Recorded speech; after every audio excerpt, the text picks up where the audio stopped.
isin barraate harmeente isanii baga dhuftanii nu daawwattanii harmee Oromiyaa yaada baaftanii balloof rakkottiis narraan dhee. Assalaamu alaykum wa rahmatullahi wa barakatuh. Daawwattoota keenya imala takka eegaluu deemna.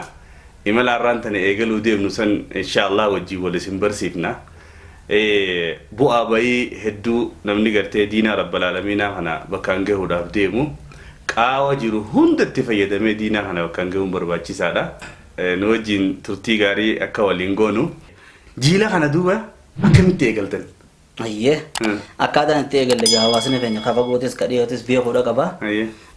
Akka hijiraatti amma kumaa fi dhibbaa afurii fi 40 takka kun bara 2012 akka baranjitti immoo 2019 amma 20 keessa jirra. Bara 2019 keessa eegalle isa kana kan eegalle hajji irraa kan galattiin eegale hajji walumaan dhayne garuu kophaadhaan guyyaa tokko rabbi kadhadhe yaa rabbi xiyya haala da'awaa kana nuuni jeesii jee du'aayi godhadhe achiin duratti osuma yaa dura jiru rabbiin gaa hogguuniifin achirraa galu eenyu wajjinii waan kana oofa jee hawaasan illeen akka beeku rabbiin qalbiirra akkanuma suba kana naffiti naffite ni beeyta hararittiin sedhufe aboo waan kana waliin eegalla jeetiin gaafas atilleen qalbiin katte dilasee miti si dubbise hoggaan ifin si dubbise bur waan kana hedduu waan biraatti lafa'aa turre wanni kun akkasuma tahaa jechuudha yaadiyennaan hiyyaadiin nu kaasi jenne akkasi waliin dhufne eega waliin dhufne gaa atiin naqa jeelche Heydar achirratti waasii qababe makka beeyti rabbi bira daytee tachi waa kadhattee beekte ati gandi ati galtu san nuzaa jaama nuti warra abbaa jifaare isin lamaan achi galaabe nutis karaa kana gabbuuneetuma bara kana keessatti hoggaa biyya galle waa'ee da'awaa fi waa'ee miidiyaa irratti dalaguu qabnaa jennee naaf Heydar wajjaasanii du'aa godhatu. Akkasii du'aa bakka takka ta'e akka ol quban qabne ol kannine. Akkas ol kannine. Katti kannines rabbii tokkicha bakkinis bakka takka. Kai wanni barbaanus waan takka akkasii rabbii wal fide akkasii gaasii kaanee Heydar bira deene obboleessa keenya Heydar wajjin haasofne nu sadeen kun bu'uura guunii fitaanu akkasitti obboleessa keenya ammas bahara aliyiitilleen sababa irra dhufee qaba lolaaf naa dhufe wala keessaayee lolaaf naa dhufe na bilbile gaafas TV Hamilton irratti waada sagantaa Sheekh Adam Tuulaa dabarseetiin jira na bilbile ati maaliif fi Sheekh Adam carcaroodhaa kana ol hin baafne naan jee an Sheekh Adam Tuulaa ol baase Sheekh Asaati darasticha qottu ati ol baase qaatis namaa miti hin jeen akkam gaana je Sheekh Adam carcaroo mushe darasaa Sheekh Adam Tuulaati anka lachuu dirqamni anuma qofarran jiru an Sheekh ol baase ati qottu darasticha ol baase qaatis jeen akkam gaaje hammaan danda'u godhe anuma qofarraa dirqamaa hin jeen ati maaliif dadhabde ni dhufa ka seeveen hima fiigaan naa dhufe jechuu dukkaana kiyyatti mana maktabaatiin naa dhufe deebisa akkamii akkasitti naa deebifta jee gaafiteetiin naa arseen jeen maaliin jee akkaataan ani itti ol baase kanaan beekini lola eegalteen jeen mee akkamii ol baafteennan bar kaameeraa hin qabnu bar kompiitara hin qabnu bar kaameeraamaan hin qabnu bar ediitiin hin qabnu bar aalul khayrii dubbiseetiin aalul khayriin anaan maallaqa kafalanaan jee sagantaa Sheekh Adam Tuulaa maal kireeysee maallaqa kaameeraa kireeysee waneen itti fixe qarshii 15 boodarra awoo gaa Sheekha mulliftee rabbi siyaa mul'isu awwaa maallaqa seekkannu aalul khayrii naan jee duuba hamminiit daddoo kophaatiyya kana waa takka harkaan qabu akkamitti ati kana gubbaadhaan waan na jiru kana beeytannaan wallaahi akkasitti hin beeyne barani waani gartee kaameeraa kanaan namni isinii qopheessee maallaqa hafalanii waa hundi godhaniin si'achi. Yaa subhaanallah alaa dhufan akka manaa kuban qabu jedhe. Ani ammarraa eegalee eegaan dubbii tan akkana bare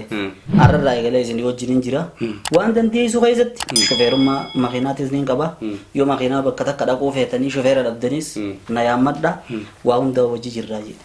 Akkasii gurra wal hedhannee waliin jiraanne akkasuma gaa miseensi keenya kan yeroo hedduu wajjiniin haasawaa turru kan wajjiniin jiila kan ammas walitti qabnu kan irraanfatamuu hin qabne kan bakka jiru xiqqoo qabuu fi guddoo qabu nukkuu takka yaadaa fi du'aa'eedhaa fi deeggarsaa fi nu wajjiniin marii keessaa nukkuu takka namne obboleessa keenya Abdullaa Muuminaa Sheikh Abdusalam ni yaadatta akkasuma ammas Ustaas Tamaam Muktaarii kan nu hunda duuba jiru obboleessa keenya Jamaal Alijiiti abbaan mariidhaa jechuudha.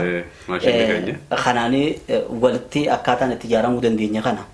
Akkaataan itti ijaaramne immoo da'awaa tana yoo nanis kophaa dhiibe masjiduma lallabuu malee hin danda'u. Koonis yoo kophaa dhiibe hin danda'u.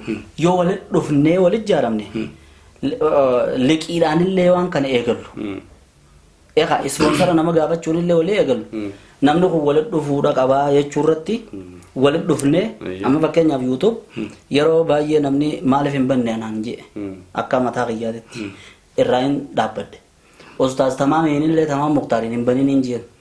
Atillee ni yaadattan banin hin siin jedhe. Heydariin hin banin hin jedhe. Baariin hin banin hin jedhe. Maaliif waan kana gamtatti namana yooniifin anis baneetuma share like subscribe godha obaje atis numayette wanni kun qiwwaan addaa facaati.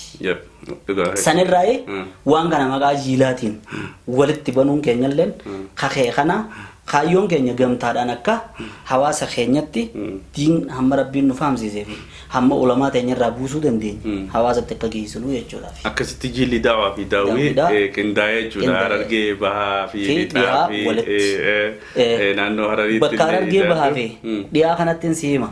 Bakka Harargee bahaa dhiyaa kana gariin Harargee bahaa fi dhiyaa addaa hirkisuufadha. Nuti immoo wanni waan gooroo fogug jaamtee yookaan waan dhagal jaamtu tuni hawaashi jaamtu tun duruu Harargee uma jaamti ammallee loqonni siidaa aadaan siidaa akkaataa tokko wal keessa jirti. Boodota na kan Harargee baafee dhiyaa adda baate malee duruu walittuu jirti jira. Bar bulchisumaaf akkasitti mijeeffatan malee amma asii ol baatee karaa naannoo Shawaa kana waggaa ol layte.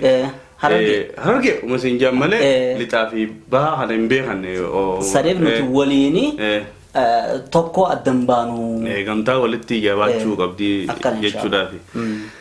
Akkasitti gaaduba namni hoggaa waan takka lafaa ka'e imala deemu kana keessatti bu'aa bahii isa mudattu keessatti ifumaafuu mataan keessattuu jilee daawaa fi daawwii ta'uudha wajjin bakka hedduu ka daawwattellee ni qabda. Uumama takkaatuun dhageenta daawwattellee ni qabda. Bu'aa bahii kana keessatti mudannoon jiila kana mudattee fi ammallee wanni gartee danqaan takka gartee nama danqitu yookaan gufuu wanni jaan hoggaa soso'an keessatti maaltu jiramee mudannoowwan jiru. Isin dharraatee harmeen teessanii baga dhuftanii nu daawwattanii harmee Oromiyaa yaada baaftanii balloof rakkottiis narraan dhee.